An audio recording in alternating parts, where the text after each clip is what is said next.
Welcome back, viewers. Syndrome here with Breaking the Stream Gaming. Tonight, I'll be continuing with my playthrough of Dark Sun Shattered Lands. Now, on our last episode, we explored Dagger's Tower again, and are ready to finally make our way out of the sewers. So, really fine. We have one quick little encounter with the slime right here. Let's just go ahead and get this over with. Nothing that it can do against us, but slow us down. Okay, let's now take this secret exit out of the sewers, and this is going to put us into a kind of farmland area.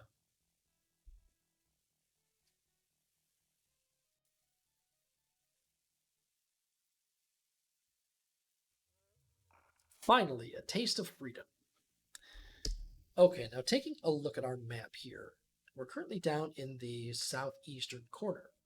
Now, there are three areas that we want to head to. This one, this one, and this one here. I don't remember what order we're supposed to go with these in, but each one has a NPC that'll help us in some capacity. One will finally let us sell all of this junk that we've been lugging around. Another will ask to join us to escape. And I don't remember what the last one had.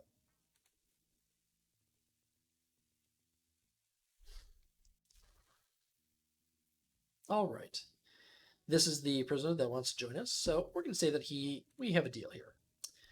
Now, what he's going to give us is a large gem.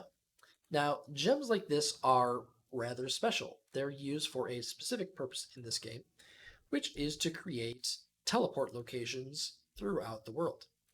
Now, let me see. There it is. So in order to use that, though, we need to make our way down to this large pedestal.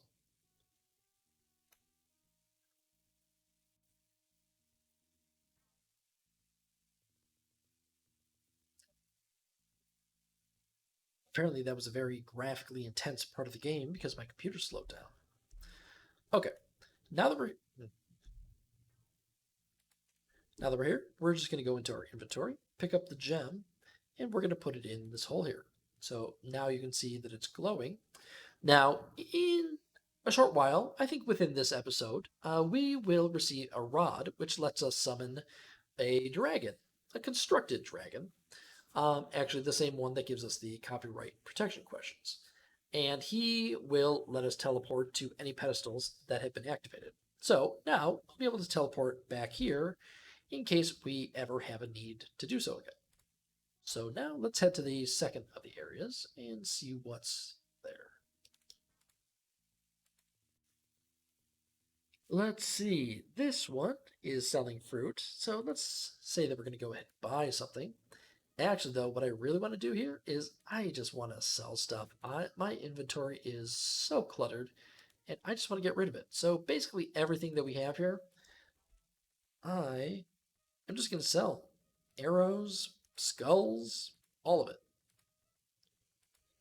I mean, it might be faster to drop some of this stuff, obviously, but we're here. We might as well get paid for it. Even these magic arrows. Bone sword, don't need that.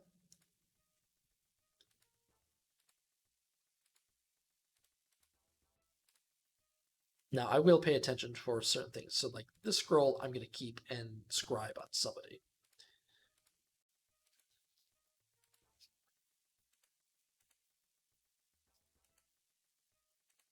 Same with that scroll.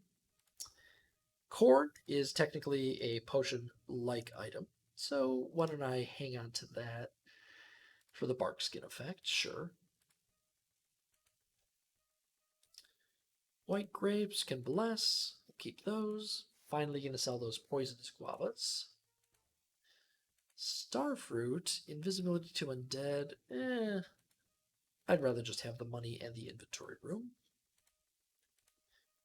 More gems. We've really collected quite a bit of junk on our adventure so far.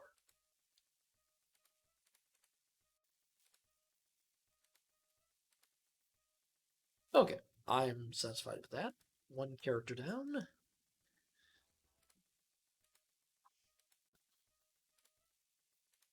Okay, now the Staff of Parting there, we've already explored Daglar's tower, so I don't see a need to keep it. So why don't we go ahead and sell this also? If he's even going to offer something, which he doesn't. So we might just end up tossing that on the ground or something.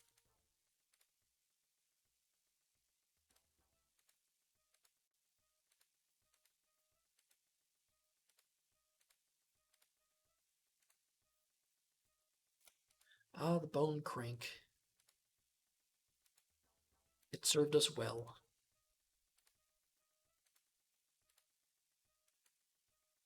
Okay, this scroll is of no importance. I don't think he'll buy it. So this we're definitely just going to toss. Okay, that's everything on Amarista. Syndrome looks like he's got a lot of stuff here. Now I'm going to go ahead and re-equip that Flame Blade. And then we're going to go through all of this. Anything that we can't sell, we're just going to drop on the ground.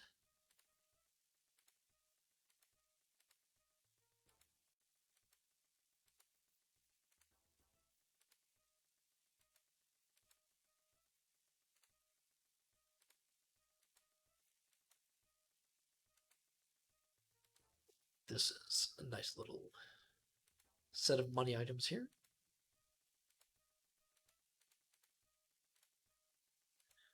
Now the question is, do we buy any of his fruit?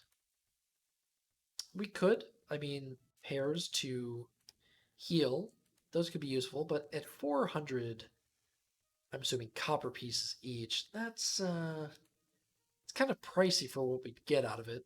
I guarantee that if we eat one, it'll only heal us for one. So I think that I'm inclined to hang on to my money and use it for other things.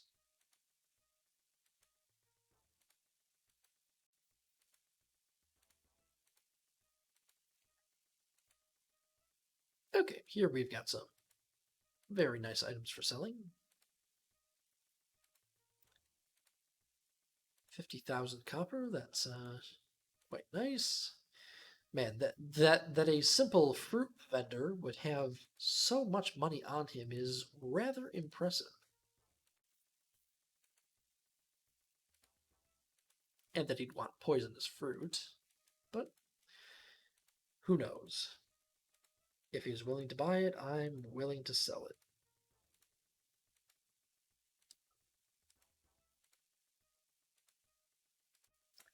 And one last thing to sell, just this ring here. Did we find another ring somewhere? I thought I saw. Yeah, we did. There you go. Okay, now we're up to 144,000 copper. Um, Nothing else for sale here. Now, in one of the various villages in the game, I believe that there is a vendor that'll sell some magical equipment, or maybe not magical, but in any case, things that are better than what we have. So I'm going to save my money for that. I think that we're in a good place now to exit out of here. And I'll just tell him that I need to go. Okay, one last place to stop. I believe it's here. And we'll just see what this guy has to say.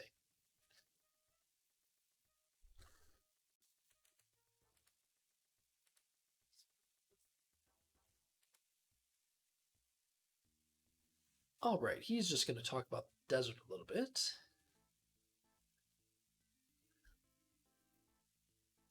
And he's also going to be the one who helps us get out of here.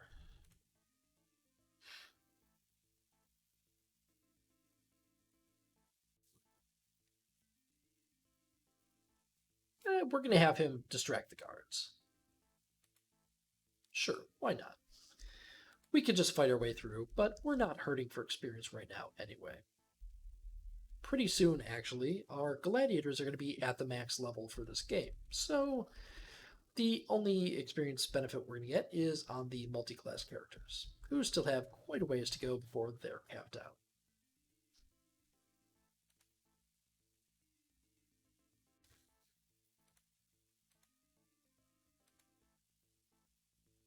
You know, it looks like I followed a little bit too closely. Oh well. We'll have to fight our way out.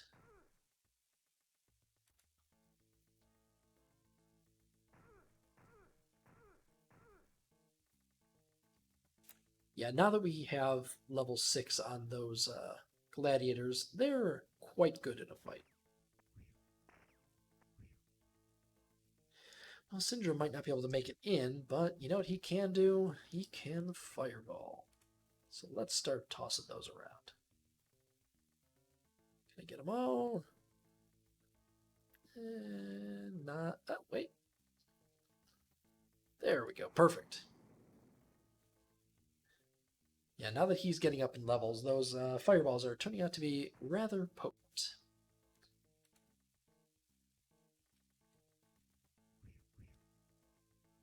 And why not? We've got another one to cast.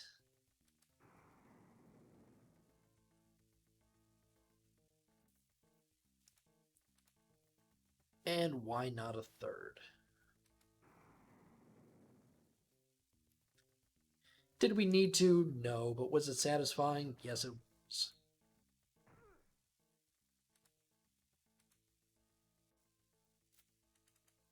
What is he gonna give us? I thought he offered to give us something. Maybe I misread that. All right, and with that, okay, he did want to give us something.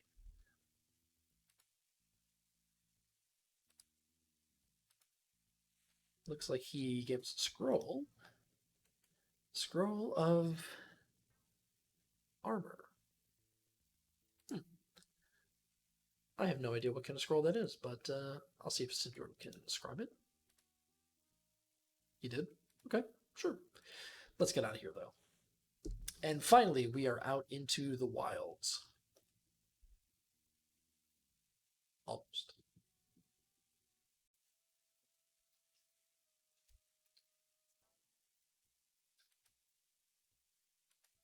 All right, that's the gentleman that we helped escaped. Oh, well, that didn't go well for him. And what do we have here? A bullet. A land shark. Very nice. Well, not so nice for the guy that we just helped, but what can you do about that?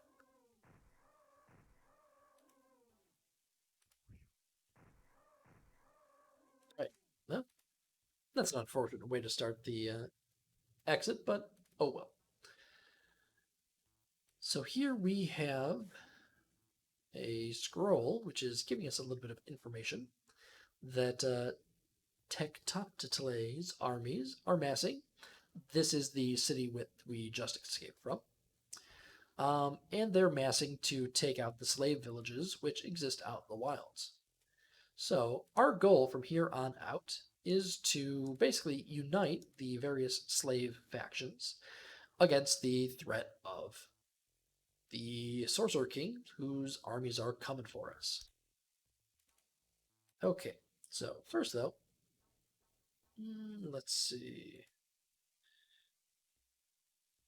I'm going to ask him where the villages are, and he's not really going to give us all that much information. Now this Teaquetzl village, I believe, is the base of operations for our alliance that we're trying to create. So I'm just going to tell him that I have to go. And I'm going to rest up before we move on because, you know, I did use kind of a lot of fireballs there. And let's see what we can see. A couple of bullets out in the wild. That's kind of nuts. Some shriekers. But that's the way we need to go. So let's head this way. Oh, I mean, I have to use a fireball here. They're just so perfectly set up for it. And these, I might actually be able to kill in one shot. Or not. Maybe two shots. Oh, I'll just punch him, I guess.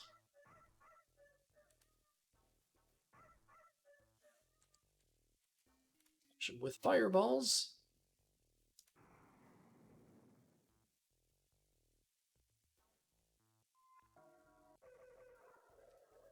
Oh, looks like we've got a boulette entering the fray. Okay, we'll finish these off quickly. And then we'll start working on the land shark.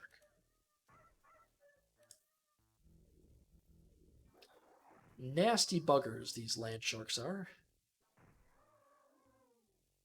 And we've got a couple of them.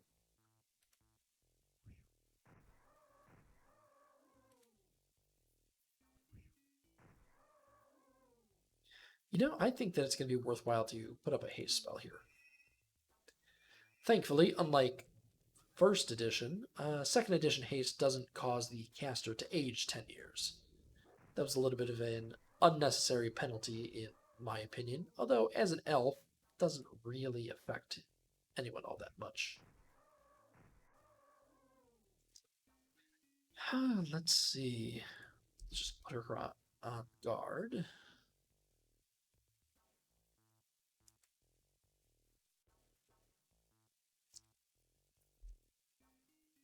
I'm not even sure where this guy is. Here he comes. Okay, she'll enter the fray first.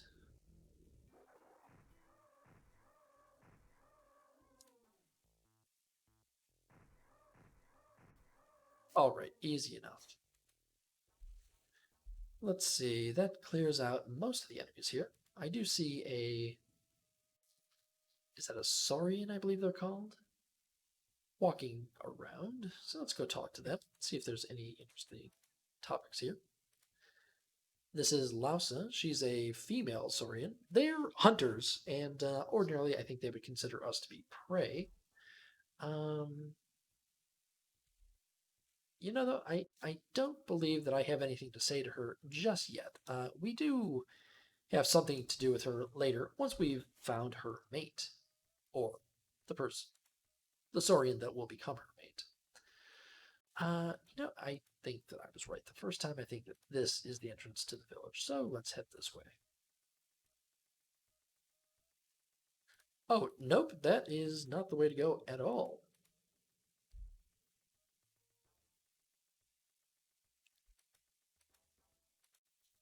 Okay, let's get out of here.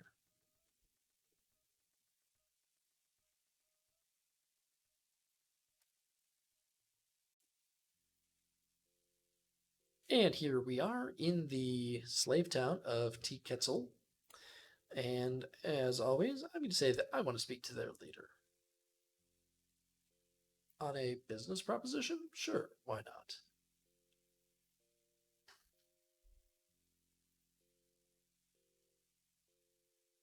So the leader is Chal. I believe that he's a Mull, so a half dwarf. He's a decent enough fellow. Uh, Nothing special about him though. All right, let's go up here. Now included in the let's see what we can buy actually. A couple of vendors here. Yeah, show us your goods. Let's see, that's a whole bunch of garbage. Okay. Nothing I need there. But maybe some of the other vendors will have better stuff for sale. Like that looks like a metal sword. Sure, yes we are. Okay. So there is a metal sword for sale here, and for 500 copper, I think that's a steal. So let's go ahead and buy that. Now, who can equip it though? Let's see. That flame blade is still better than pretty much anything else we have. Everybody else has a heavy weapon though. So maybe we didn't actually need that. You know what? It's fine though, because if nothing else, in case one of our obsidian weapons or bone weapons break in the near future, we'll have a replacement. And nothing else worth buying there. Okay, one more vendor, I think. Nope, just a person walking around. Okay, so let's head up to the council chamber and progress with the main quest. All right. So Chal here believes that we are prophesized heroes meant to come and save the slave population. He learned this from a visionary who is, well, he's a little bit nuts, but he's hanging out in town here.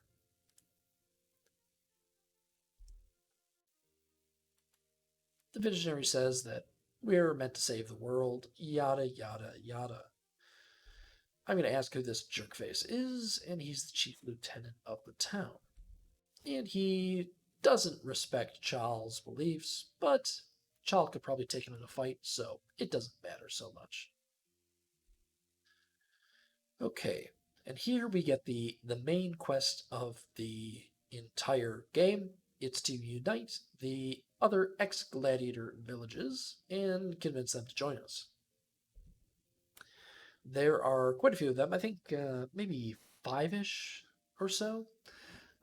We have a town up to the north, which is being mind controlled by yet another evil wizard. A town to the west that is being assaulted by, I think, wyvern bandits. Who else is there? There's a trade caravan to the northeast, and another trade caravan that's broken down to the southeast. And maybe one or two others. I can't remember exactly. But you know what? I'm a good person, so I'm going to help them. Yay, 1,500 experience. That's not really that much at this point. Yeah, what help can you offer? Oh, okay. Well, that's fine. We'll head out. Now, I believe that they've given us a house here in town. Where is that at? Here we go. So let's head to our house. Maybe it's not officially ours yet until we complete the first mission, but we're going to check it out and see what's inside here. So it comes with a couple chests, which we're going to go ahead and pick up. Can never have too much storage space. Chests appear to have a few gems in there. Not that we really need the money. Here we've got some big honkin' gems, or big honkin' chests, and inside one of them is a +2 bone longsword, swift bite. So that's a great item. Let's go ahead and equip that. Now, who could use a who could use a +2 weapon? Let's see. Probably going to give it to one of our primary melee combatants. So let's go ahead and give that to Bale. I'm going to equip that instead of the +1 Blood Wrath here. And